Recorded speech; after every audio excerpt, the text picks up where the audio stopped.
तो दोस्तों, कैसे आप सभी। एक बार फिर से आप सभी का स्वागत है अपने इस यूट्यूब चैनल मस्त मांगा पर। दोस्तों, जैसा कि हमने पिछले वाले एपिसोड में देखा था कि सिया एक रूम में अकेले हो जाती है और वो अचानक से जाग जाती है और शॉक्ड हो जाती है और एक सीरियस बिहेवियर के साथ कहती है मुझे सब कुछ याद आ गया है। आज हम उसके आगे का सीन कवर करेंगे और जानेंगे कि नेक्स्ट चैप्टर में क्या होने वाला है। तो आइए बिना किसी भी देरी के my loyal husband after I divorce के सेकंड चैप्टर की स्टार्टिंग करते हैं और जानते हैं कि क्या है इस चैप्टर में। तो इस चैप्टर की स्टार्टिंग होती है जहां पर हमें रात का सीन दिखाया जाता है, जहां पर मिस्टर सी कुछ लोगों के साथ रात का डिनर कर रहा होता है। तभी एक ओल्ड लेडी मिस्टर सी से पूछती है कि तो मुंबई आपके हिसाब से एंगेजमेंट के लिए कौन सा दिन बेहतर होगा। इसके बाद इस चीज़ को सुनकर सी थोड़ा सा सीरियस हो जाता है और वो यंग लेडी भी मिस्टर सी के तरफ देखती है और मिस्टर सी से पूछती है कि मुंबई क्या तुम अभी भी उस सिया सिंघी के बारे में सोच रहे हो। यहाँ तक कि मैं ये भी नहीं सोच सकती कि वो अपने आप को इस हालत में कैसे रख सकती है, और तो और उसे अपने इस हालत के बारे में भी पता नहीं है। और तभी यंग लेडी की इस बात को सुन करके मिस्टर सी ये सोचता है कि मैंने तो उसे डाइवोर्स देने के बाद बहुत सारे पैसे दिए थे, लेकिन फिर भी सिया सिंघी इस हालत में कैसे हो सकती है। और तभी फिर से एक ओल्ड लेडी इन दोनों को इंटरफेयर करती है और कहती है कि तुम दोनों आपस में ये क्या बातें कर रहे हो, और तभी दो ऐसा रहेगा, चलो उस दिन तुम्हारी वेडिंग फिक्स करते हैं। मुंबई ट्यानसिन, तुम दोनों इस बारे में क्या कहते हो। और तभी ट्यानसिन शर्माते हुए ओल्ड लेडी से कहती है कि जैसा आप ठीक समझे। और तभी मिस्टर सी भी कहता है कि जैसा आप लोगों को सही लगे। और इसके बाद वो ओल्ड लेडी ट्यानसिन के पास आती है और आकर ट्यानसिन का हाथ पकड़ लेती है और ट्यानसिन से कहती है कि तो फाइनली अब तो तुम मेरी डॉटर इन लॉ बनोगी।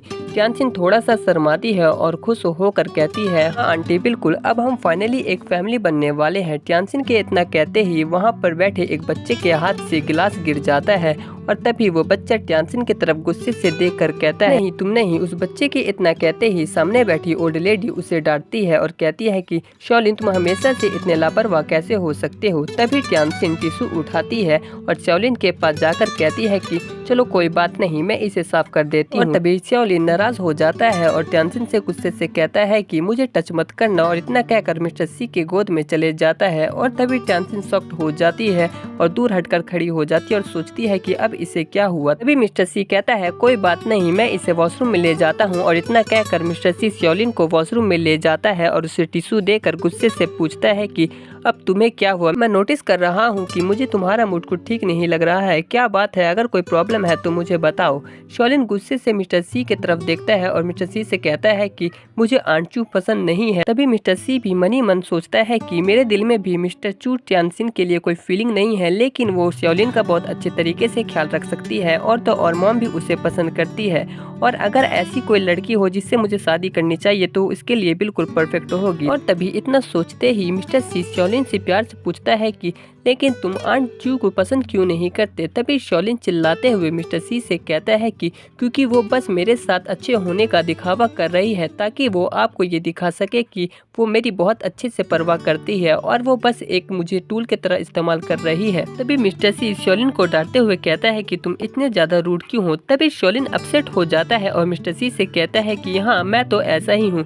एनीवे, आपको जिस किसी से भी शादी करनी है अपनी पसंद से आप उससे कर लीजिए, मेरी बात की तो आपको कोई परवाह ही नहीं, और मैं तो बस आपके लिए एक बर्डन ही हूँ। इतना कहकर शॉलिन वहाँ से जा ही रहा होता है। तभी मिस्टर सी गुस्से से शॉलिन को डांटते हुए कहता है कि रुक जाओ, इस तरीके से अपने फादर से बात करना तुम्हें किसने सिखाया। और तभी शॉलिन रुक जाता है और रोते हुए अपने फादर से कहता है कि एक बिना माँ का बच्चा और कैसा हो सकता है। तभी मिस्टर सी शॉलिन की इन सभी बातों को सोचकर मनी मन सोचता है कि शॉलिन एक कभी भी नोटी बॉय नहीं है और इस तरीके से उसका ये बिहेवियर कुछ ठीक नहीं लग रहा है। इतना सोचते ही मिस्टर सी शॉलिन के पास आता है और आकर बैठता है और प्यार से कहता है शॉलिन। और इतना कहकर मनी मन सोचता है कि मुझे लगा था कि इस बारे में तुम्हें कुछ नहीं पता और तुमने अपने अंदर इतने सारी बातें दबा रखी है। फादर होने के बावजूद मैं इन सभी बातों को नहीं समझ सका, मुझे तुम्हारे फीलिंग को तो समझना चाहिए था, मैं इतना भी नहीं कर सका। और तभी मिस्टर सी शॉलिन गोद में उठा लेता है और कहता है कि सबसे पहले हम यहाँ से घर चलेंगे और इस बारे में हम फिर कभी बाद में बात करेंगे।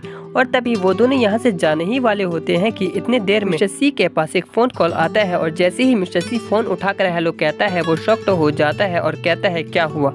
तो दोस्तों ये वीडियो यहीं पर ख़त्म होता है। और भी ज़्यादा इसी तरीके की मज़ेदार वीडियो पाते रहने के लिए हमारे यूट्यूब चैनल को सब्सक्राइब कर दे, लाइक कर दे और अपने दोस्तों के पास शेयर करना ना भूले। तो दोस्तों मिलते हैं अगले आने वाली इसी तरीके की मज़ेदार वीडियो।